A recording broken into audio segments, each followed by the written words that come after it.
Hare Krishna. Welcome to Srimad Bhagavatam class, and we are discussing from fourth canto.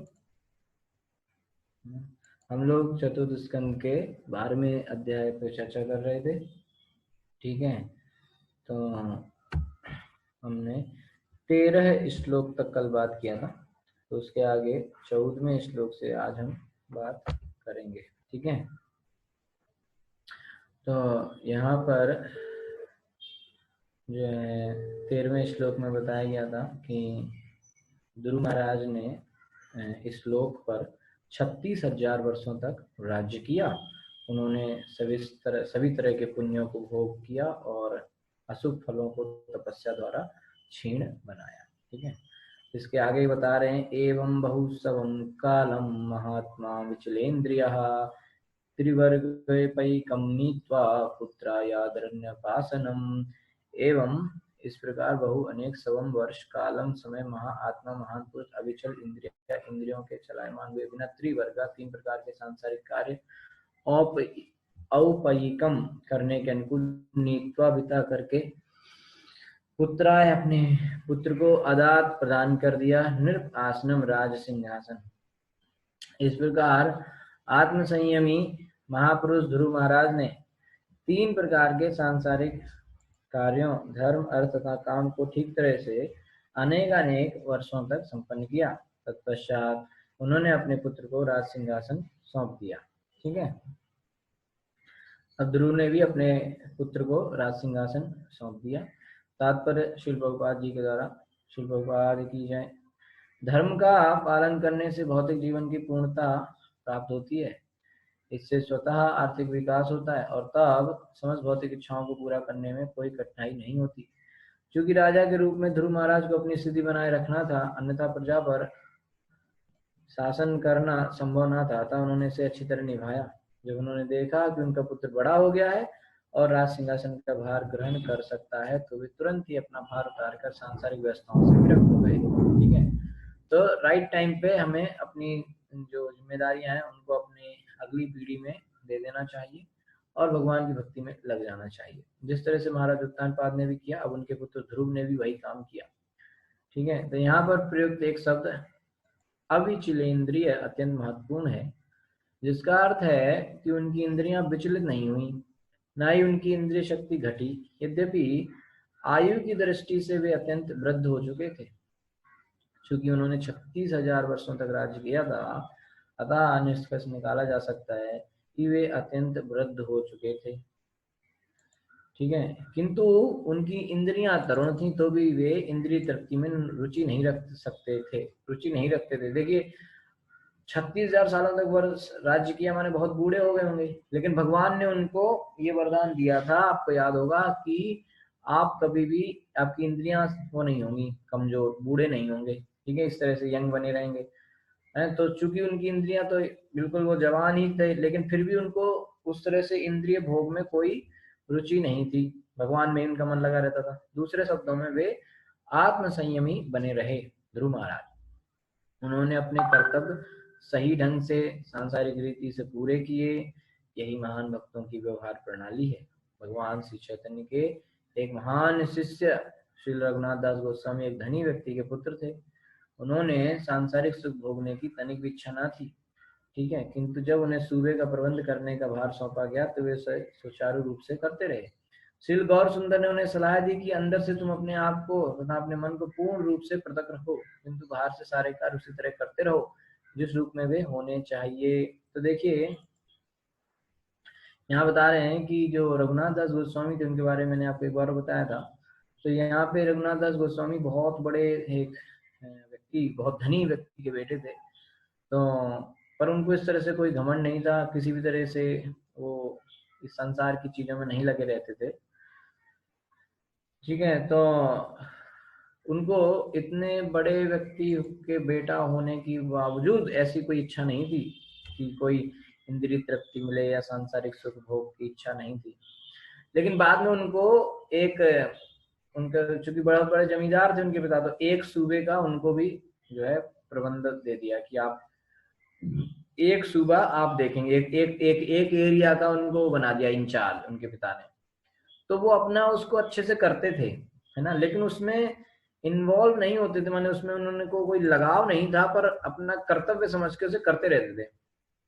भगवान श्री चैतन्य महाप्रभु गौर सुंदर ने उनको ऐसा आदेश दिया कि तुम इस काम को करते रहो, है ना, और लेकिन बार बार से करते रहो, लेकिन अपने मन को और अपनी आत्मा, अपने आप को बिल्कुल इसमें लगाना नहीं, बस बार बार से इसको अच्छे से करते रहो, लेकिन हृदय अपना किसको लगाओ, कृष्ण को ही लगाओ, ठीक है। बाहर से सारा काम ऐसे करो जैसे इसको करना चाहिए, और अंदर से अपने आप को कृष्ण की सेवा में अर्पित कर दो। तो जैसे कोई व्यक्ति है, मान लीजिए अभी वो जॉब जाता है, फैमिली है, सब है, तो फिर उसको ऐसे ही करना चाहिए, है ना, कि अगर वो जैसे भगवान की सेवा में नहीं लग पा रहा है, तो जो भी काम है अब जिम्मेदारियां जो है उनको ऐसे करना चाहिए जैसे यहाँ पे रघुनाथ दास गोस्वामी को भगवान श्री चैतन्य महाप्रभु सलाह दे रहे हैं। कैसे कि आप बार बार से सब करते रहिए, मन अपना कृष्ण में लगाए रखिए, है ना। इस तरह से जो स्टूडेंट होते हैं वो भी अपना पढ़ाई करते रहे और मन कृष्ण में लगाए रहे, है ना। समय आने पर जब राइट टाइम आएगा तब आप पूर्णतया से वो एक्टिविटी बंद करके भी कृष्ण की सेवा में पूरी तरह से लग सकते हैं। लेकिन अचानक जैसे गोपाल भट्ट गोस्वामी को भी यही कहा, रघुनाथ दास गोस्वामी को भी यही कहा भगवान श्री चैतन्य प्रभु ने, समय आएगा हर चीज का, जब सही समय आएगा तब आप सब कुछ छोड़ सकते हैं, अभी नहीं छोड़ना है ना। अब जैसे कोई ऑलरेडी पढ़ाई कर रहा है तो उसको तो पूरी पढ़ाई करनी पड़ेगी ना पहले, तो पूरी पढ़ाई कर लीजिए। पढ़ाई करते समय आप अपना मन कृष्ण में लगाए रखिए, है, जो बेसिक नियम है वो पालन करते रहिए, माला करना, 4 नियम का पालन करना, ये सब अपना करते रहिए, प्रसाद लेना, है ना, और पढ़ाई भी करते रहिए। जब समय आएगा तब आपको उससे भी छुटकारा मिल सकता है ना। भगवान आपको बाद में जब समय आया था तो गोपाल भट्ट गोस्वामी को ही भगवान ने वृंदावन में बुला लिया, रघुनाथ दास गोस्वामी को ही भगवान ने वृंदावन में बुला लिया, वो छोड़ के आ गए सब, है ना। ऐसे रूप सनातन को भी यही कहा कि अभी अपनी नौकरी करते रहो, जब समय आएगा तो मैं तुम्हें बुला लूंगा। तो मन कृष्ण में लगाए रहना चाहिए, है ना। भगवान ने अर्जुन को भी यही कहा कि लड़ाई लड़ो लेकिन ध्यान मुझ में रखो, मेरे लिए लड़ाई लड़ो, है ना, मामनुष्य युद्ध चाह, है ना, मेरे लिए लड़ाई लड़ो, है ना। तो जो बच्चे पढ़ाई कर रहे हैं, जो लोग जॉब जाते हैं, काम करते हैं, जो घर का काम करते हैं, किचन का काम करते हैं, उन सबको कैसे करना चाहिए, अपना दिमाग, अपना मन भगवान कृष्ण में लगा के और अपने बाहरी कामों को करते रहना चाहिए, ठीक है। तो ऐसी दिव्य स्थिति केवल भक्ति ही प्राप्त कर सकते हैं, जैसा कि भगवद गीता में कहा गया है, जहाँ योगी अपनी इंद्रियों को बलपूर्वक वश में करना चाहते हैं वहीं भक्तजन पूर्ण इंद्रिय शक्तियों से युक्त होने पर भी उनका प्रयोग नहीं करते, क्योंकि वे उन्हें उच्चतर दिव्य कर्मों में लगाते हैं, ठीक है। तो इस तरह से आप भगवान के भक्त भी बने रह सकते हैं और अपने काम भी करते रह सकते हैं, और फिर जब समय आएगा उस समय आप छोड़ दीजिए। देखिए ध्रुव महाराज ने एक समय तक तो किया सब, फिर एक समय बाद छोड़ दिया, है ना। एक समय तक जब तक जरूरत थी तब तक किया, उसके बाद छोड़ के अपने आगे का देखेंगे। उनके पिता ने भी यही किया, एक समय तक सब राज्य पाठ किया, फिर अपने बेटे को दे दिया। अभी ध्रुव ने भी वही किया, एक समय तक तो सब किया, भगवान की सेवा समझ के करना है, मन भगवान में लगा रहेगा और बाहरी काम काज सब अपने अच्छे से करते रहिए, एक समय तक करना है, उसका जब राइट टाइम आ जाएगा तो सब छोड़ देना है ना। अगर पहले छोड़ देंगे, बिना सही समय आए पहले छोड़ देंगे तो मुश्किल हो जाएगी, है ना। राइट टाइम आता है हर चीज का, है ना। तो हमें जो गुरु होने से ये फायदा होता है कि वो बता देते कि हाँ अभी तक नहीं छोड़ना है, अभी तक करते रहो, अब छोड़ दो, है ना। अपने दिमाग से नहीं करना है, कभी अपने दिमाग से करेंगे तो फंस जाएंगे, ठीक है ना। 15वां श्लोक। मन्यमान इदं विश्वम माया रचितम आत्मनि अविद्या रचित स्वप्न गंधर्वन नगरोपमम्। मन्यमानः मानते हुए इदम यह विश्वम ब्रह्मांड माया बहिरंगा शक्ति द्वारा रचितम निर्मित आत्मनि जीवात्मा को अविद्या मोह से रचित निर्मित स्वप्न गंधर्व नगर मायाजाल उपमम सदृश। श्री ध्रुव महाराज को अनुभव हो गया कि यह दृश्य जगत जीवात्माओं को स्वप्न अथवा मायाजाल के समान मोहग्रस्त करता रहता है, क्योंकि यह परमेश्वर की बहिरंगा शक्ति माया की सृष्टि है, ठीक है कि नहीं। तो कभी कभी घने जंगल में ऐसा प्रतीत होता है कि वहां बड़े बड़े प्रासाद तथा सुंदर नगर हैं, है ना, माने बहुत बड़े बड़े महल हैं जंगल में, ऐसा लगता है। इन्हें पारिभाषिक शब्दों में गंधर्व नगर कहते हैं। इसी प्रकार स्वप्न में भी हम कल्पना से अनेक मिथ्या वस्तुओं की सृष्टि करते हैं। सपने में कई बड़ी बड़ी चीजें हमें दिख सकती हैं, स्वरूप शुद्ध व्यक्ति अथवा भक्ति है भली बात जानता है कि यह दृश्य जगत क्षणिक है और माया रूप बनकर सत्य प्रतीत हो रहा है। यह माया जाल के सदृश है, किंतु इस छाया सृष्टि के पीछे वास्तविकता रहती है और वह है आध्यात्मिक जगत। भक्त तो आध्यात्मिक जगत में रुचि रखता है, इसकी छाया में उसकी रुचि नहीं रहती, क्योंकि उसे परम सत्य का बोध हो चुका है। इस कारण वह सत्य की क्षणिक छाया में रुचि नहीं दिखाता। इसकी पुष्टि भगवत गीता में हुई है, परम दृष्टवा निवर्तते। गीता में भगवान ने कहा कि ये जो भौतिक जगत है ये तो आध्यात्मिक जगत की एक परछाई है ना, शैडो, परछाई। उद्र मूलम अधोशाखा, जैसे पेड़ के नदी किनारे आप पेड़ देखेंगे तो पेड़ उड़ता है ऊपर और उसकी छाया जो पानी में बनती है वो रहती है उल्टी। उसका कैसा था, उद्र मूलम अधोशाखा, माने जड़ होती है ऊपर और शाखाएं होती नीचे। पेड़ में ऐसा पेड़ आपने कहाँ देखा है जिसकी जड़ ऊपर हो शाखाएं नीचे हो? नदी में उस असली पेड़ की जब छाया दिखती है तो ऐसी तो दिखती है कि जड़ें होती हैं ऊपर और शाखा होती है नीचे। तो इस तरीके से जो है हमारा यहाँ पे भगवान कह रहे हैं कि ये जैसे हमें सपने में भी ये सब चीजें कई बार दिखती हैं बहुत बड़ा बड़ा, लेकिन व्यक्ति जब सपने से जागता है तो उसको समझ में आ जाता है यार ये सब सपना था, कुछ सत्य नहीं थी। तो भौतिक जगत ऐसी है, छाया जैसा है। आध्यात्मिक जगत असली चीज है ना। भौतिक जगत अभी क्या है, ये छाया है। तो जो समझदार है, ज्ञान है जिसको, वो इस छाया में भ्रमित नहीं होता, वो असली जगह में जाना चाहता है। ठीक है, 16वां श्लोक। आत्मैस्त्रेयपतसुहृद्बलं वृद्धकोशं मन्तापुरं परिविहार भुवश्च रम्यः भूमण्डलं जलधिमेखलम् अकलय्य कालोपसृष्टिम् इति स प्रेयो विशालाम्। आत्मशरीर स्त्री पत्नियां अपत्नियां संतानें सुहृद मित्र बलम प्रभाव सेना रुद्ध कोशम समृद्ध खजाना अंतापुरम रनिवास परिविहार भुवा क्रीड़ा स्थल चार तथा रम्या सुंदर भूमंडल पूरी पृथ्वी जलधि समुद्रों द्वारा मेघलम घिरा अकल्य मानकर काल समय द्वारा उपसृष्टम उत्पन्न इति। इस प्रकार सहा वह प्रयो चला गया विशालाम बद्रिकाश्रम को। ओके, तो अंत में अब क्या हुआ कि उनको समझ में आ गया कि यार ये सब ऐसे ही है। अपने बच्चे को, बेटे को उन्होंने राजा बनाया और अपना क्या किए, ध्रुव महाराज। अंत में ध्रुव महाराज ने सारी पृथ्वी पर फैले और महासागरों से घिरे अपने राज्य को त्याग दिया। मतलब जितने इस धरती पर आप महाद्वीप देखते हैं ना, 7 महाद्वीप है, 7 महाद्वीप के राजा कौन थे, ध्रुव महाराज थे। मतलब हर जगह के राजा ध्रुव महाराज थे, चाहे अमेरिका हो, चाहे ऑस्ट्रेलिया हो, चाहे चाइना हो, चाहे रशिया हो, चाहे इंडिया हो, चाहे कोई भी हो, सब जगह के राजा कौन थे, ध्रुव महाराज। ठीक है, सारी पृथ्वी पर फैले और महासागरों से गिरे, हर जगह के राजा थे ध्रुव महाराज। सबको त्याग दिया और उन्होंने अपने शरीर, पत्नियों, संतानों, मित्रों, सेना और खजाना और बढ़िया बढ़िया जो महल थे, विनोद स्थलों को, सब जगह को माया की सृष्टियां मान लिया। उनको समझ में आ गया कि सब माया है, सब कोई भी परमानेंट चीज नहीं है। और सबको इस तरह से वे काल क्रम में हिमालय पर्वत पर से बद्रिकाश्रम के वन में चले गए। सब चीज छोड़ छाड़ के बिल्कुल कहाँ चले गए, बद्रिकाश्रम, बद्रीनाथ चले गए। कौन, ध्रुव महाराज। ठीक है, तो जीवन के प्रारंभ में जब ध्रुव महाराज भगवान की खोज में जंगल गए थे तो उन्होंने यह अनुभव किया था कि सभी शारीरिक सुख माया की उपज है। निसंदेह शुरू शुरू में वे अपने पिता का राज्य चाहते थे और इसी की प्राप्ति के लिए भगवान की खोज में निकले थे। शुरुआत में तो वो पिता का राज्य चाहने की वजह से भगवान की भक्ति में लगे, लेकिन अब क्या है, बाद में उन्होंने यह अनुभव किया कि हर वस्तु माया द्वारा उत्पन्न है। ठीक है, तो श्री ध्रुव महाराज के कार्यों से हम ये समझ सकते हैं कि यदि कोई शुरू में किसी भी लक्ष्य को लेकर कृष्ण भावनाभावित हो जाता है तो अंत में उसे वास्तविक सत्य का बोध हो जाएगा।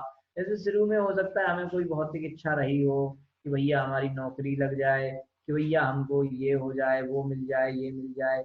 इस भाव से भले हम आ सकते हैं भगवान कृष्ण की भक्ति में, तो कोई गलत बात नहीं है। क्यों, क्योंकि अगर अच्छे से भक्ति करेंगे तो बाद में ये जो हमारी भौतिक इच्छाएं थी ये शुद्ध हो जाएंगी। ठीक है, तो इसमें कोई इतनी बड़ी गलत बात नहीं है। अच्छे से भक्ति करने में बाद में भौतिक इच्छाएं खत्म हो जाती हैं और असली बात पता चल जाती है, सत्य का आइडिया लग जाता है। तो प्रारंभ में ध्रुव महाराज अपने पिता का राज्य प्राप्त करने की धुन में थे, किंतु बाद में वे महाभागवत बन गए और भौतिक सुख से उनकी रुचि जाती रही। भाई इसी राज्य को प्राप्त करने के लिए भगवान की भक्ति में लगे थे। देखिए आप, भगवान की भक्ति में क्यों लगे थे? इसी राज्य को प्राप्त करने के लिए। और आज उसी भक्ति की वजह से इसी राज्य को छोड़ के जा रहे हैं। क्यों? ये भक्ति की महानता है। देखिए, भक्ति की महानता है कि उसी राज्य की प्राप्ति के लिए कृष्ण के पास गए थे, और अब भक्ति ने ऐसी बुद्धि दी, ये समझदारी आ गई कि ये राज्य भी नहीं चाहिए, तो कृष्ण के पास क्यों गए थे? राज्य प्राप्त करने के। और आज कृष्ण की प्राप्ति के लिए राज्य को छोड़ रहे हैं। देखिए आप, जिस राज्य को प्राप्त करने के लिए कृष्ण के पास गए, वो राज्य तो मिल गया, लेकिन अब और आगे भक्ति में आगे बढ़ने के लिए उसी राज्य को त्याग दिया। देख लीजिए आप, है ना, उसी राज्य को त्याग दिया। ठीक है, तो जीवन की पूर्णता, भाई उस राज्य को कितना मेहनत किया कि राज्य मिले मेरे को, लेकिन आज उस राज्य में टेस्ट नहीं है, उसकी रुचि खत्म हो गई है, कोई लगाव नहीं है, छोड़ दिया बिल्कुल। जीवन की पूर्णता केवल भक्त ही प्राप्त, इसे कहते हैं जीवन की पूर्णता, की भौतिक चीजों में बिल्कुल जो टेस्ट है खत्म हो चुका है। और ऐसा कौन प्राप्त कर सकता है? सिर्फ भक्ति प्राप्त कर सकता है। ठीक है, यदि कोई भक्ति का शतांश ही पूरा करके फिर अपरिपक्व अवस्था में भ्रष्ट हो जाता है, तब भी वह उस मनुष्य से श्रेष्ठ है जो इस जगत के सकाम कर्मों में लगातार लगा रहता है। यहाँ पर बहुत इंपॉर्टेंट बात, महत्वपूर्ण बात प्रभुपाद जी कह रहे हैं कि अगर कोई व्यक्ति भक्ति का शतांश, माने 1% भी भक्त अगर बन गया है, थोड़ी सी भक्ति वो कर रहा है, भले वो और गलतियां करे, लेकिन अगर थोड़ी सी भक्ति में वो लगा हुआ है, तो वो उस व्यक्ति से बहुत आगे है जो अपने काम सकाम कर्मों में लगा है। सकाम कर्म माने जो कर्म ही पूजा वाले हैं ना, कि भैया ये करेंगे तो नौकरी लगेगी, ये करेंगे तो स्वर्ग जाएंगे, ये पूजा करने से ये मिलता है, ये व्रत करने से ये मिलता है, ऐसे कहते हैं सकाम। अपन लोग करते नहीं व्रत, 9 दिन ये व्रत करो तो ये मिलेगा, ये माता का व्रत करो तो ये मिलेगा, वो गणेश जी का व्रत करने से ये मिलेगा, इसे कहते हैं सकाम। क्योंकि आपकी कोई इच्छा थी, उस इच्छा की पूर्ति के लिए आपने किसी का, है ना, आप अपना काम कर रहे हो, आपको लगता है कि अगर अच्छे कर्म नहीं करेंगे तो हम नरक में जा सकते। तो ऐसा व्यक्ति जो भक्ति को नहीं समझा है, वो तो बहुत पीछे है। और अगर कोई व्यक्ति भक्ति को समझ गया और थोड़ी बहुत भक्ति कर रहा है, भले वो अभी बिल्कुल 100% ना बना हो भक्त, लेकिन थोड़ा तो कर रहा है, 1% तो भक्ति कर रहा है ना, तो वो बाकी सब दुनिया के लोगों से बहुत श्रेष्ठ है। 1% भक्ति करने वाला ही, तो जो 100% करेगा उसकी तो क्या कहने हैं, समझ में आ रहा? तो 1% भक्ति करने वाला भी दुनिया के सभी लोगों से श्रेष्ठ है। ठीक है, और लोग आप देखेंगे अरे अपना सब काम बहुत अच्छे से करते हैं, ड्यूटी सारी अपनी कर्तव्य बहुत अच्छे से कर रहे हैं, लेकिन भक्ति नहीं कर रहे हैं, तो फिर उन लोगों की तुलना इस भक्त से नहीं की जा सकती, है ना। लोग कहेंगे अरे ये तो क्या भक्ति कर रहा है पर इतना गलत काम भी कर रहा है, कोई बात नहीं है, भक्ति कर रहा है ना, एक दिन सब शुद्ध हो जाएगा। ठीक है, तो 1% भक्त बनना भी बहुत बड़ी बात है। 1% भक्त भी बन गया तो संसार के सभी कर्मियों से वो श्रेष्ठ हो गया। ठीक है, तस्यां विशुद्धकर्णा शिववार्विगाह्य, तस्यां विशुद्धकर्णा शिववार्विगाह्य, बद्धत्ववासनं जितम् अरुन्मन् सहृताक्षः, स्थूले दधार भगवत्प्रतिरूप एतत्, ध्यायंस्तव्यहितो विसृजत् समाधौ। तस्याम, बद्रिकाश्रम में विशुद्ध शुद्धि करके करना अपनी इंद्रियां शिव शुद्ध, वह जल में विज्ञाय स्नान करके बद्धवा स्थिर करके आसन आसन जित जीत कर मर श्वास क्रिया मनसा मन से आहृत हट गई। अक्षा इंद्रियां स्थूल भौतिक ददार केंद्रित किया भगवत प्रतिरूप में, भगवान के स्थूल रूप में एतत् मन ध्यान करते तत्व अव्यवहिता बिना रुके वैसृजत प्रवेश किया समाधौ समाधि। तो इस तरह से ध्रुव महाराज कहाँ चले गए हैं? बद्रिकाश्रम, बद्रीनाथ चले गए हैं। बद्रिकाश्रम में ध्रुव महाराज की इंद्रियां पूर्णतः शुद्ध हो गई। क्योंकि वे स्वच्छ शुद्ध जल में नियमित रूप से स्नान करते थे। वे आसन पर स्थित हो गए और फिर उन्होंने योग क्रिया से श्वास तथा प्राणवायु को वश में किया। इस प्रकार उन्होंने अपनी इंद्रियों को पूर्ण रूप से समेट लिया। तब उन्होंने अपने मन को भगवान के अर्चा विग्रह रूप में केंद्रित किया, जो भगवान का पूर्ण प्रतिरूप है, और इस प्रकार से उनका ध्यान करते हुए वे पूर्ण समाधि में प्रविष्ट हो गए। तो यहाँ पर अष्टांग योग पद्धति का वर्णन आ रहा है, जिसके गुरु महाराज पहले से अभ्यस्त थे। तो गुरु महाराज ने तो योग पहले ही किया हुआ था। तो अष्टांग योग किसी चकाचौंध वाले शहर में अभ्यास करने के लिए कभी नहीं था, है ना। बड़े बड़े शहरों में बैठ के अष्टांग योग नहीं हो सकता, उसके लिए जंगल में जाना पड़ता है। इसलिए गुरु महाराज कहाँ चले गए? बद्रिकाश्रम चले गए और एकांत स्थान में योग अभ्यास करने लगे। उन्होंने अपना मन अर्चा विग्रह पर केंद्रित किया है, और जो परमेश्वर का अर्चा विग्रह होता है, परमेश्वर का सही सही प्रतिनिधित्व जो करता है। और इस विग्रह का निरंतर चिंतन करते हुए वे समाधि में लीन हो गए। अर्चा विग्रह की पूजा मूर्ति पूजा नहीं है। अर्चा विग्रह तो भक्तों को ग्राह्य भगवान के अवतार का प्रतिरूप है। अतः भक्तगण मंदिर में भगवान की सेवा अर्चा विग्रह रूप में करते हैं। ठीक है। भगवान का अर्चा विग्रह और भगवान में कोई फर्क नहीं होता है। मूर्ति पूजा से अलग है ये, है ना। इसलिए अर्चा विग्रह तो भगवान मंदिर में पूजा होती है। भक्तों को जो भगवान है वो अर्चा विग्रह के रूप में दर्शन देते हैं और भक्त लोग उनकी पूजा करते हैं। तो इसलिए भक्तगण मंदिर में भगवान की सेवा अर्चा विग्रह रूप में करते हैं, जो स्थूल पदार्थ जैसे पत्थर, धातु, रत्न या रंग का बना स्वरूप है ना। ये सभी पदार्थ स्थूल अथवा भौतिक प्रतीक कहे जाते हैं। क्योंकि भक्तगण पूजा के विधि विधान का पालन करते हैं, अतः वहां पर भौतिक रूप में होते हुए भी भगवान अपने आदि आत्म रूप से अभिन्न रहते हैं। वैसे तो वो मिट्टी है, पत्थर है, पर भक्त लोग पूजा करते हैं, प्राण प्रतिष्ठा होता है, तो फिर वो उसमें भगवान आके बात करते हैं, ठीक है, वो विग्रह में। तो इस प्रकार भक्त को जीवन का चरम लक्ष्य प्राप्त होता है, अर्थात वह भगवान के विचार में लीन रहता है। भगवान का यह निरंतर विचार, जिसकी संस्कृति भगवद गीता में की गई है, मनुष्य को सर्वोच्च योगी बना देता है। हमेशा भगवान के बारे में सोचते रहना चाहिए। ठीक है। तो इस तरीके से गुरु महाराज ने बद्रिक आश्रम में जाके अपने आप को पूर्णतः भगवान के अर्चा विग्रह पे ध्यान लगा लिया और समाधि में चले गए। ठीक है। भक्तिम हरो भगवती प्रहवन्यजस्त्रम् आनंद बाष्प कलया मुहुरत्यमानः सुखिलत्यमान हृदया पुलकाचितांगो नात्मानस्मरद तथाविति मुक्तलिंगः।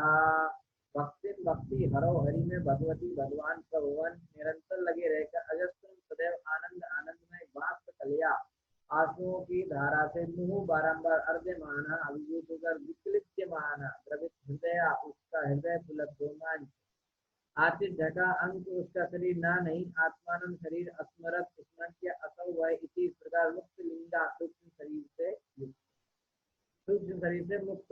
तो दिव्य आनंद के कारण उनके नेत्रों से सतत अश्रु बहने लगे। अब उनको दिव्य आनंद की प्राप्ति हो रही थी, तो उस आनंद में ध्रुव महाराज की आंखों से आंसू बहने लगे। उनका हृदय द्रवित हो उठा और पूरे शरीर में कंपन होने लगा, कांपने लगा पूरा शरीर, तथा रोमांच हो गया, है ना।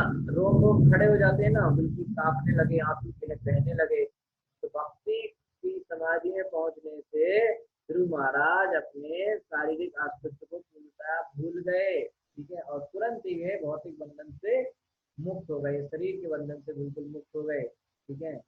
तो निरंतर भक्ति में लगे रहने से माने अपने शरीर को एकदम से भूल गए, उससे बिल्कुल अलग हो गए। मैंने बताया था ना नारियल वाला उदाहरण, बिल्कुल शरीर से अलग हो जाना, तो वैसी स्थिति हो गई। ठीक है।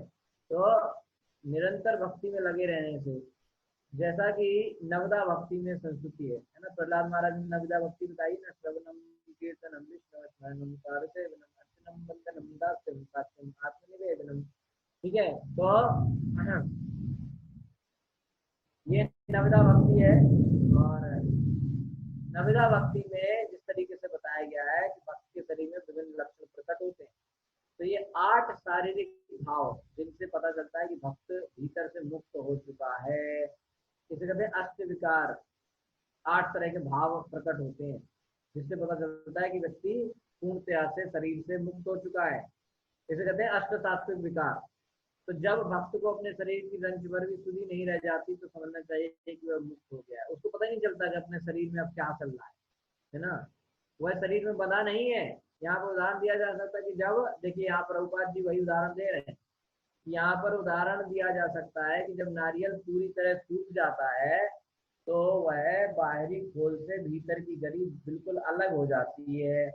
सूखे नारियल को हिलाने से पता चलता है कि अंदर की गरी बाहरी जो ठोस है ना, जो उसकी कवरिंग है जो नारियल का, उससे बिल्कुल अलग हो गया है। जब बजाओगे उसको नारियल बजता है ना, आवाज आती है ना, तो पता चल जाएगा कि नारी गरी जो है पूरी सूख के अलग हो चुकी है। तो इसी प्रकार जब कोई भक्त पूर्ण रूप से भगवान की भक्ति में लग जाता है तो वो ये सूक्ष्म तथा स्थूल शरीर रूपी भौतिक शिल्पों से सर्वथा विलग हो जाता है, बिल्कुल अलग हो जाता है वो शरीर से।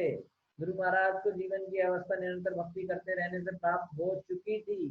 पूरी जीवन में भक्ति करी ना ध्रुव महाराज ने, इसलिए वो बिल्कुल ही शुद्ध हो चुके थे, शरीर से बिल्कुल अलग हो चुके थे। उन्हें पहले ही हमने महाभागवत उनको कहा जा चुका है, क्योंकि जब तक कोई महाभागवत अर्थात उच्च कोटि का भक्त नहीं बन जाता तब तक ये लक्षण प्रकट नहीं होते।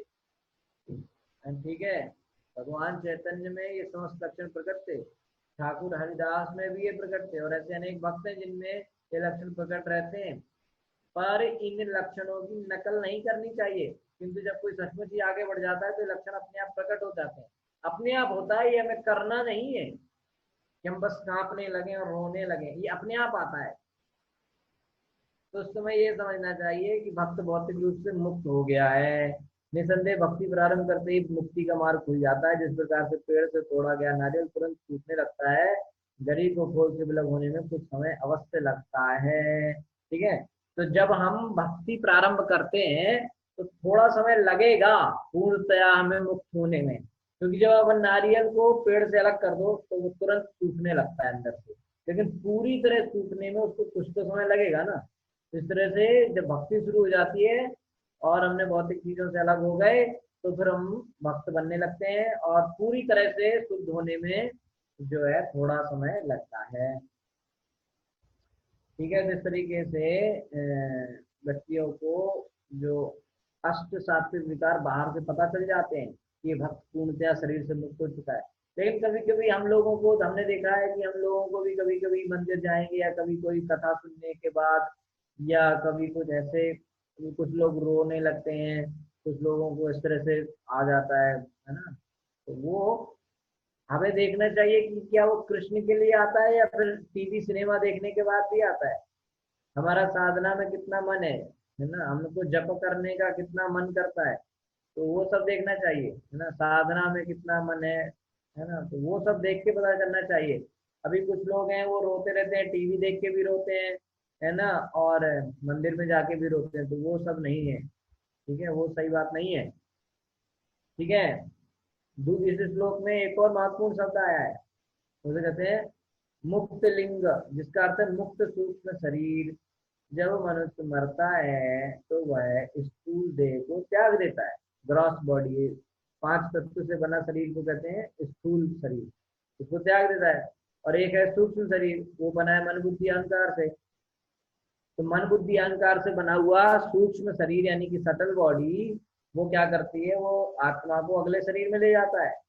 ठीक है, तो सटल बॉडी की वजह से, सूक्ष्म शरीर की वजह से आत्मा अगले शरीर में जाता है। ठीक है, तो इस देह में, ये शरीर में रहकर वही सूक्ष्म शरीर सटल बॉडी मनुष्य को मानसिक विकास के कारण जीवन की एक अवस्था से दूसरी अवस्था में ले जाती है।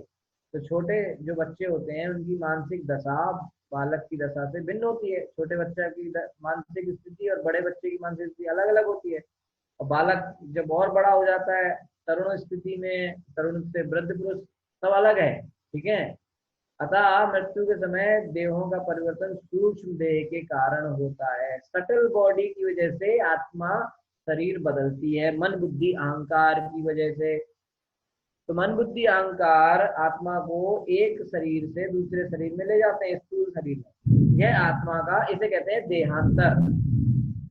किंतु एक अन्य अवस्था भी होती है जब मनुष्य अब एक ऐसी स्थिति भी आती है जिसमें मनुष्य ये 5 तत्वों का जो स्थूल शरीर है इसको छोड़ता तो है, साथ साथ मन बुद्धि अहंकार से भी मुक्त हो जाता है। सटल बॉडी सूक्ष्म शरीर से भी आदमी छूट जाता है। उस समय जो आत्मा है वो दिव्य तथा आत्म जगत को स्थानांतरित होने के लिए पूरी तरह तैयार हो जाता है। जब उस सूक्ष्म शरीर से मन बुद्धि अहंकार से भी हम छूट जाएंगे तब हम जो है आध्यात्मिक जगत में जा पाएंगे।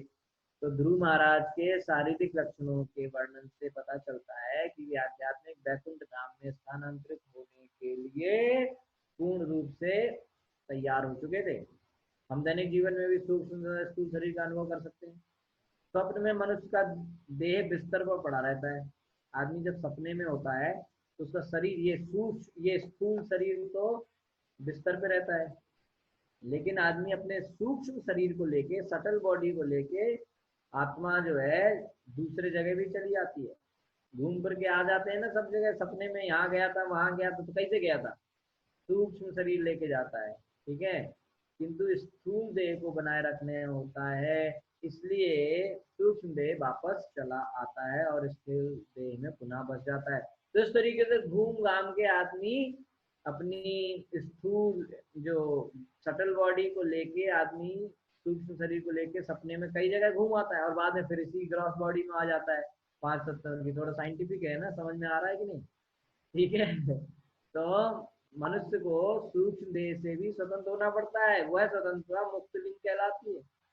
तो मन बुद्धि पर भी अपना कंट्रोल करना चाहिए। इसलिए अपन को, कई लोग बाहर से तो भक्त बन चुके हैं, तिलक विलक लगा चुके हैं, कपड़े वपड़े बढ़िया भक्त वाले पहनते हैं, सुंदर दिखते हैं भक्त जैसे, लेकिन मन में उनके अभी भी वही काम क्रोध सब भरा हुआ है, गुस्सा अभी भी आती है ना, माया से अभी भी लगाव है कि और पैसा मिल जाए और घर गृहस्थी थोड़ी बढ़ जाए, है ना, और ये ऐसा नहीं हुआ, वो इन सब चीजों में उनका मन हमेशा लगा रहता है। कौन क्या कर रहा है, कौन गलत कर रहा है, कौन सही कर रहा है, बच्चे ने क्या किया, बेटी ने क्या किया, दामाद ने क्या किया, बहू ने क्या किया, ससुर ने क्या किया, इन सब में उनकी बुद्धि लगी रहती है।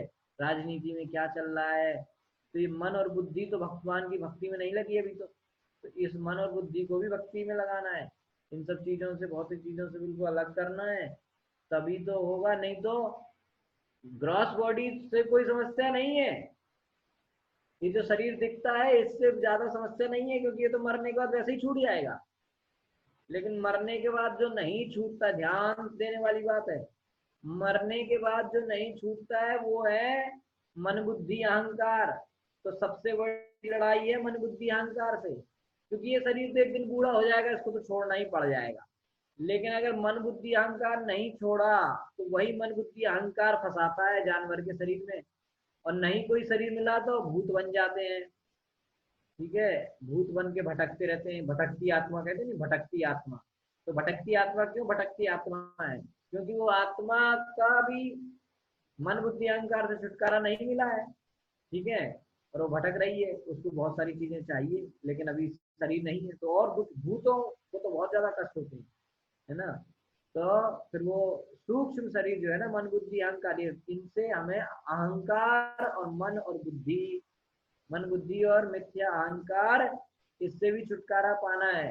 इससे छुटकारा नहीं पाएंगे तो अगला शरीर तो फिर मिल ही जाएगा, जानवर तो बना ही देगा वो, समझ में आ रहा है? ये शरीर तो वैसे ही मरने वाला है, इससे ज्यादा टेंशन नहीं है, एक दिन छूटेगा, ठीक है। लेकिन मन बुद्धि अहंकार के क्या करेंगे, वो तो आत्मा के साथ चला जाएगा और वो अगला शरीर दे देगा, तो उससे कैसे छूटे, उस पर भी ध्यान देना। मन को कृष्ण नाम में लगाना है, बुद्धि को कृष्ण की सेवा में लगानी है, अहंकार को भगवान के भक्तों की सेवा करके उसको दबाना है, समझ आ रहे कि नहीं?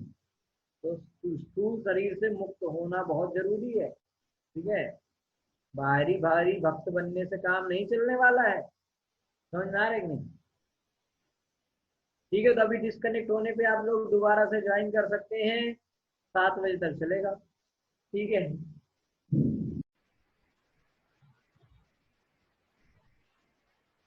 ताददर्श विमानाश्रयं नभसोऽवतरद्रुद्रभुवः विभ्राजयदश्य दिशो राकापतिं विबोधितं। सहा उसने ददर्श देखा विमान विमान अक्षयम अत्यंत सुंदर नभसा आकाश से अवतरत उतरते हुए ध्रुव ध्रुव महाराज विभ्राजयत आलोकित करते हुए दशा दस दिशा दिशाएं राकापति पूर्ण चंद्र इवा सदृश उदितम उदित।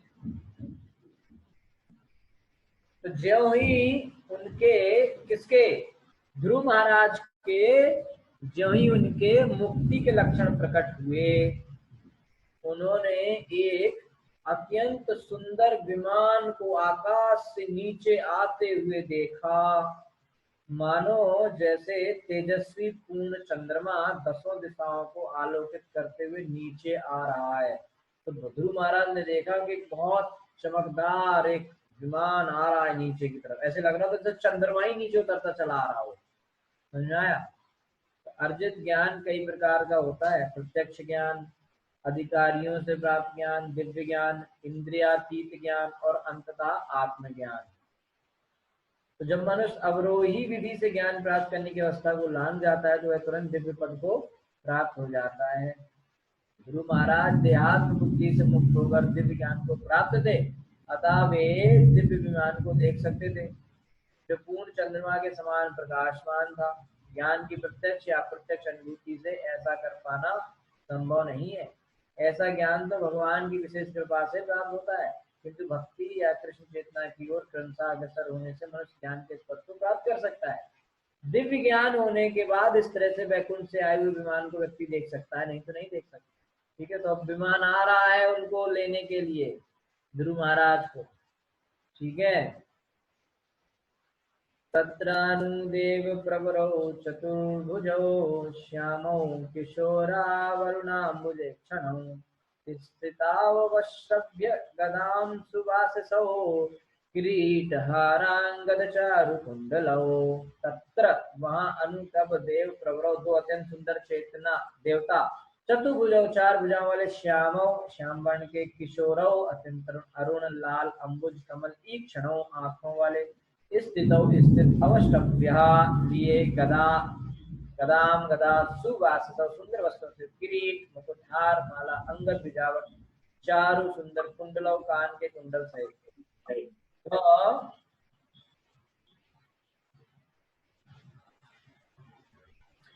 ध्रुव महाराज ने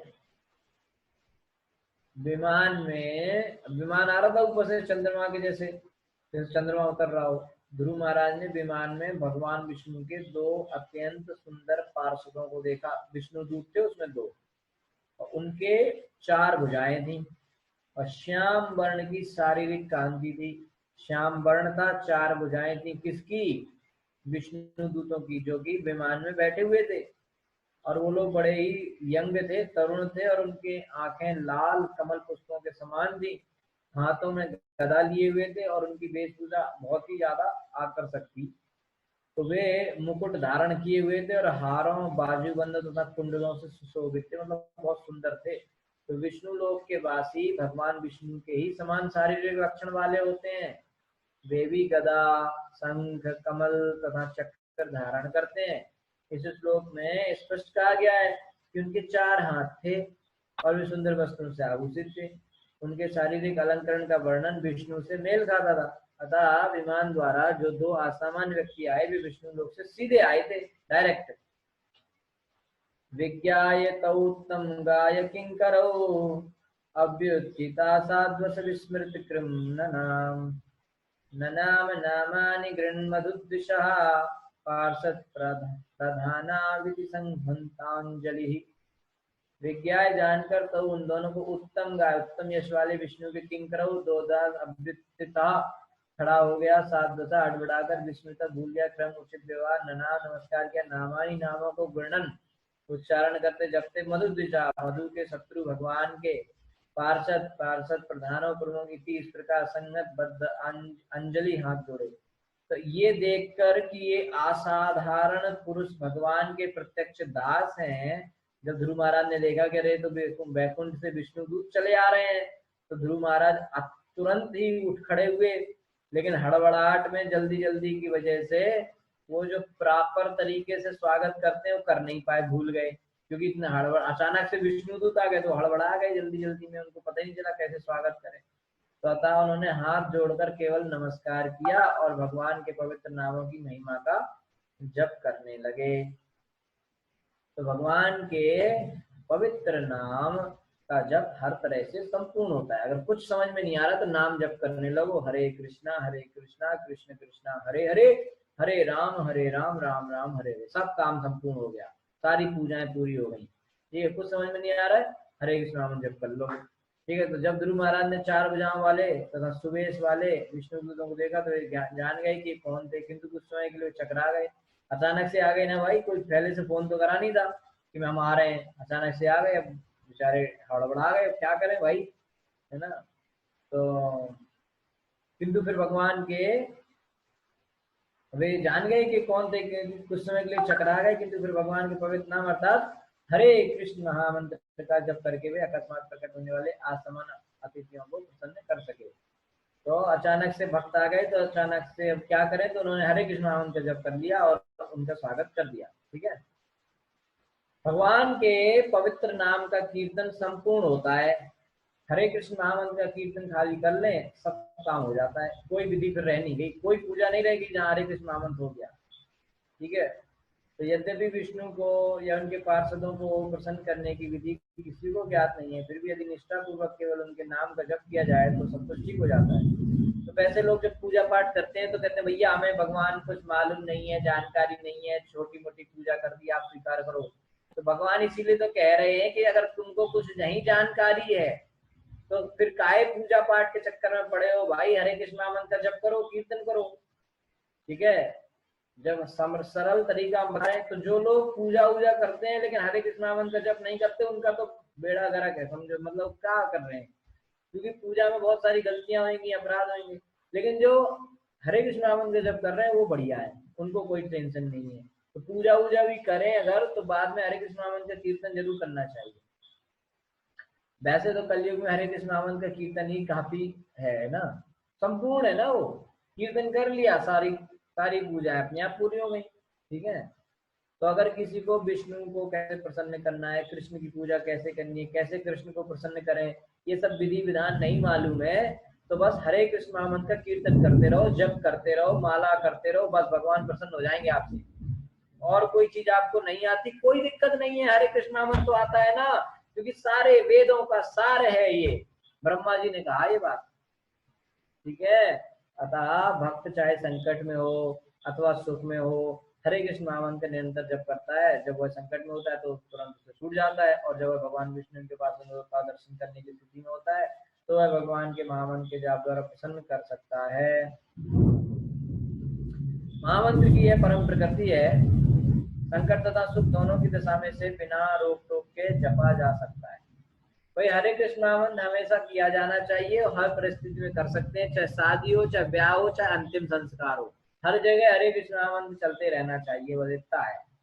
ठीक है, आपके घर में शादी हो रही है, हरे कृष्णा करो, आपका घर का उद्घाटन हो रहा है, हरे कृष्णा करो, बच्चे का जन्मदिन है, हरे कृष्ण करो, कोई मर गया है, हरे कृष्ण करो, किसी का जन्म हुआ है, हरे कृष्ण, जो भी काम है, दवाई अपने पास एक है, हरे कृष्णा। कई लोग आगे कहते हैं तुम हरे कृष्णा वाले यार, हर जगह एक ही तुम्हारे पास है क्या?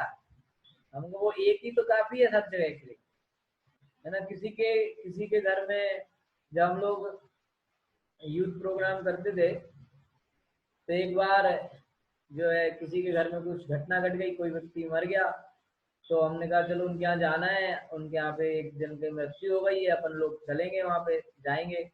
तो एक नया भक्त भी था हमारे साथ, वो भी चला गया, तो वहाँ गए हम लोग, तो वहाँ जाके हरे कृष्ण का कीर्तन करने लगे धीरे धीरे।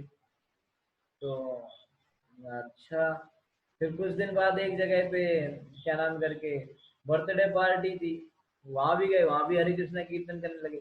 तो जो नया भक्त था वो कहता है यार आप लोगों का मेरे को समझ में नहीं आया, अच्छा जन्मदिन हो चाहे मरण दिन हो, करते आप हरे कृष्णा ही हो। हमने कहा तो दूसरा कुछ है भी तो नहीं, दूसरा ले आओ तब हम दूसरा कर लेंगे, जब तक दूसरा नहीं मिल रहा है तब तक यही करो। और दूसरा मिलेगा कहाँ, ब्रह्मा को नहीं मिला दूसरा उपाय, हमें मिल जाएगा है। ब्रह्मा जी कह रहे हैं कि ना था मेरे को ये हरे कृष्ण महामंत्र के अलावा दूसरा कोई उपाय नहीं मिल रहा है नाता परतरम नान्यत सर्व वेदेषु दृश्यते। ये जो है इति षोडश नामनम कली कलमस नाशनम, कली के बुराइयों को खत्म करने वाला ये 16 शब्दों का महामंत्र है हरे कृष्णा कृष्ण कृष्ण हरे हरे, हरे राम राम राम हरे हरे।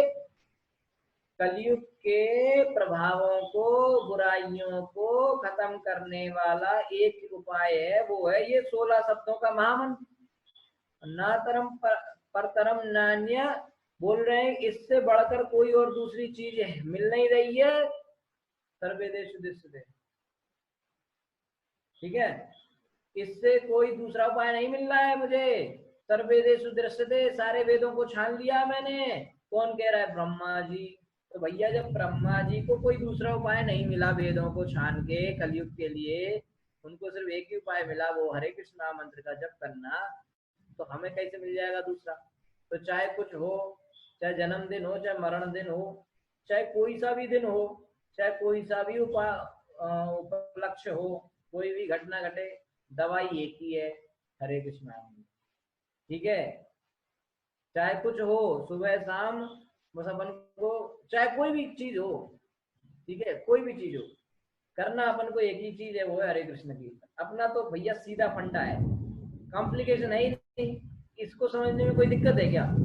कुछ भी हो रहा है, आपको करना क्या है? हरे कृष्ण का कीर्तन, बस सिंपल होगी बात। बोले भोग लगाना है तो कैसे लगाए? हरे कृष्णा करो, है, और पूजा करनी है, हरे कृष्णा करो, गृह प्रवेश कराना है, हरे कृष्णा करो, शादी का कराना है, हरे कृष्णा करो। जो भी करना है, उपाय है एक, हरे कृष्णा का कीर्तन, हरे कृष्ण की माला, तो यही एक कलयुग में साधन है, तो इसको ही करते रहना है। ठीक है, यहाँ पे ध्रुव महाराज को कुछ समझ में नहीं आया, अभी वैकुंठ से विष्णु दूत आ गए मिलने के लिए, भैया स्वागत कैसे करें? तो हरे कृष्णा जप करने लगे, लो हो गया स्वागत। विष्णु दूत भी प्रसन्न है, ध्रुव महाराज भी प्रसन्न है, भगवान भी प्रसन्न है। ठीक है, सभी लोग प्रसन्न हो जाते हैं जहाँ हरे कृष्णा का कीर्तन होता है, तो है कि नहीं? राक्षस लोग भले ना प्रसन्न हो, ठीक है, तो लेकिन अगर असुर लोग, राक्षस लोग प्रसन्न नहीं भी होंगे, लेकिन फिर भी वो हरे कृष्ण के कान में तो जाएगा, तो भी उनका फायदा हो रहा है। जब भगवान श्री चैतन्य महाप्रभु का जन्म हुआ तो सब लोग हरि हरि गा रहे थे, हरे कृष्ण मंत्र कीर्तन कर रहे थे। तो जो राक्षस लोग थे, दूसरे धर्मों के लोग थे, दुष्ट लोग थे, वो कहते थे अरे ये क्या है? तुम लोग ये हरे कृष्ण क्यों बोल रहे हो? ये हरे कृष्ण मत बोलो, हरे कृष्ण बेकार है। तो ऐसे बात कर करके उसको डांट रहा था, वो भक्त को डांट रहा है। तो डांटने में भी तो हरे कृष्ण बोला ना, तो भी उसका फायदा हो गया भाई। कोई कहे तुम क्या 24 घंटे हरे कृष्णा करते रहते हो, तो उसने इस लाइन को बोलने के लिए एक बार हरे कृष्णा बोल दिया ना उसने, तो उसका फायदा हो गया, है कि नहीं? उसके पाप कट जाएंगे। भले उसने किस भाव से बोला, गुस्सा करने के भाव, अरे क्या हरे कृष्णा लगा रखा है हमेशा, तो उसने 2 बार हरे कृष्णा बोल दिया, तो उसका फायदा हो गया। ये हरे कृष्णा तो ऐसा है ना, जितने बार बोलोगे उतना फायदा, चाहे गुस्सा में बोलो चाहे प्यार से बोलो। प्यार से बोलोगे ज्यादा फायदा, गुस्सा बोलो कम फायदा। फायदा तो है, नुकसान तो है ही नहीं कोई, है ना? ये ऐसी चीज है कि इसमें नुकसान नहीं है ना? ठीक है कि नहीं? चाहे कोई कैसे भी बोले, प्रेम से बोले, गुस्सा करके बोले, अरे ये हरे कृष्णा वाले बड़े बेकार हैं यार, हमेशा हरे कृष्ण ही करते रहते हैं, तो कितनी बार हरे कृष्णा बोला? 2 बार। ठीक है, तो ऐसे हरे कृष्णा की महिमा ऐसी है कि लोगों को ये अपने जाल में फंसा लेती है। वो चाहे बेचारा गुस्सा भी नहीं कर सकता ना, वो गुस्सा भी तो नहीं कर सकता, गुस्सा करेगा हरे कृष्णा बोलेगा तो वो हरे कृष्णा की महिमा में फंस जाएगा और एक दिन भक्त बन जाएगा, समझ में आ रहा है? तो गुस्सा भी करे तो भी, है ना? एक बार एक भक्त था, उसको ये सब पता था, एक व्यक्ति को, तो वो कहे, उससे कहा कि तुम बोलो हरे कृष्णा, बोलो हम नहीं बोलेंगे। बोला हरे कृष्णा बोलो, हम बोला नहीं बोलेंगे। तो ये भक्त थोड़े चतुर थे, इनने सोचा कि यार ये ऐसे नहीं बोल रहा है, तो उसने कहा बोलो हरे कृष्णा, बोला हम नहीं बोलेंगे। बोलो हरे कृष्णा, बोला हम नहीं बोलेंगे। क्या नहीं बोलोगे? बोलो वही जो तुम कह रहे हो कि हम नहीं बोलेंगे। तो बोला और चतुर है वो तो यार, बोला वही जो तुम चाहते हो ना कि हम बोले, हम नहीं बोलेंगे। क्या नहीं चाहते हो? जैसे उसको खूब फंसा दिया। बाद में उसके मुंह से निकल ही गया, अरे तुम जाओ यहाँ से, मैं हरे कृष्णा नहीं बोलूंगा। बोला बोल दिया, बस मेरा काम हो गया। एक बार बोल दिया ना, अभी तुम्हारा खाता चालू है, अभी भगवान तुमको अपने आप बुला लेंगे अपने पास। तो हरे कृष्णा का तो ऐसा है कि चाहे गुस्सा में बोले चाहे प्रेम से बोले, वो फंसेगा जरूर। आज नहीं तो कल भक्त जरूर बनेगा। ठीक है, इसलिए जो है भक्त लोग गली गली में जाके कीर्तन करते हैं हरे कृष्णा का जोर जोर से, क्योंकि नहीं बोलेगा तो सुनेगा तो कान में तो जाएगा। और कई लोगों के कान में जाता है ना, जब लाऊ बहुत जोर जोर से कीर्तन करते हैं लोग रोड पे, भक्त लोग, तो जिनको पसंद नहीं है वो कहते हैं अरे आ गए बड़े हरे कृष्णा वाले, दिमाग खराब करने आ गए। ऐसे बोलते लोग। कौन आ गए? अरे ये हरे कृष्णा वाले रोज शाम को आ जाते हैं दिमाग खराब करने, चिल्लाते रहते हैं हरे कृष्णा हरे कृष्णा। 3-4 बार बोल दिया उसने हरे कृष्णा, वो फंस गया। अब वो एक दिन भक्त जरूर बनेगा, क्योंकि वो पलट ही नहीं सकता, बोल दिया उसने कैसे करके हरे कृष्णा। तो इसलिए भक्त लोग गली गली में जाके कीर्तन करते हैं जोर जोर से कि बेटे तुम कितना भी बच लो, हम तो तुम्हारे कान में बोलेंगे हरे कृष्णा और तुमको फंसाएंगे और तुमको भक्त बनाएंगे। तो एक दिन उसने भक्त बन ही जाना है। इस जन्म में नहीं बनेगा, अगले जन्म में बनेगा, क्योंकि उसके अकाउंट में लिख गया है कि इसने एक बार हरे कृष्णा सुना था और एक बार बोला था। ये तो लिख गया ना। और कहीं अगर उसने गलती से प्रसाद खा लिया, तब तो फिर समझो वो फंस ही गया। क्योंकि प्रसाद तो ऐसा है कि टाइम बॉम्ब, प्रसाद खा लिया माने हरे कृष्ण वालों का तो टाइम बॉम्ब फिट हो गया आपके अंदर, और वो समय आके फट जाएगा। मतलब समय आने पर आप भक्त जरूर बन जाएंगे। अगर आपने एक आध बार भी अगर आपने इस्कॉन मंदिर में जाके प्रसाद खाया है ना, तो समझ लो एक दिन तो भक्त बनना पड़ेगा, चाहे वो अगले जन्म में हो चाहे 10 जन्म बाद हो, लेकिन भक्त तो बनना ही पड़ेगा। इसलिए इस्कॉन मंदिर वाले बस दो काम ज्यादा करते हैं, कीर्तन करते हैं और प्रसाद बांटते हैं। अभी देखो लॉकडाउन में कितनों को प्रसाद बांट रहे हैं, दबा के 5-5 लाख लोगों को रोज खिला रहे हैं, और लोग आराम से चुपचाप खा रहे हैं। उनको पता नहीं चल रहा है कि वो एक दिन भक्त बन जाएंगे। समझ आ रहा है? और एक दिन सब भक्त बनेंगे, देखना आप। तब इनको पता चलेगा अरे यार उस दिन प्रसाद खा के कितनी बड़ी गलती कर दी, आज तो भक्त बन गए हम लोग, है ना। तो भक्त तो बनेंगे, आज तो खूब प्रसाद खा रहे हैं। ठीक है। Hare Krishna. Thank you so much. शिल प्रभुपाद की जय, ध्रुव महाराज की जय, ग्रंथराज श्रीमद भागवतम की जय, अनंत कोटि वैष्णव की जय। 22वां श्लोक कल करेंगे। ठीक है। कोई का प्रश्न है, अगर कोई प्रश्न है तो आप पूछ सकते हैं। हरे कृष्णा प्रभु जी। हरे कृष्णा।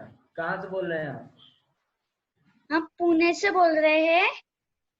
अच्छा, हरे बोल, बताइए। हम ये बोल रहे थे कि जो क्या बोलते हैं, हाँ, जो नरसिंह देव आए थे ना, जब वो हाँ प्रहलाद हाँ। से मिले, वो कौन सा युग था? पर कौन सा नर, युग था? वो सतयुग था, शुरुआत अच्छा। में। सतयुग, हाँ। ठीक है। ओके। और किसी का कोई प्रश्न है?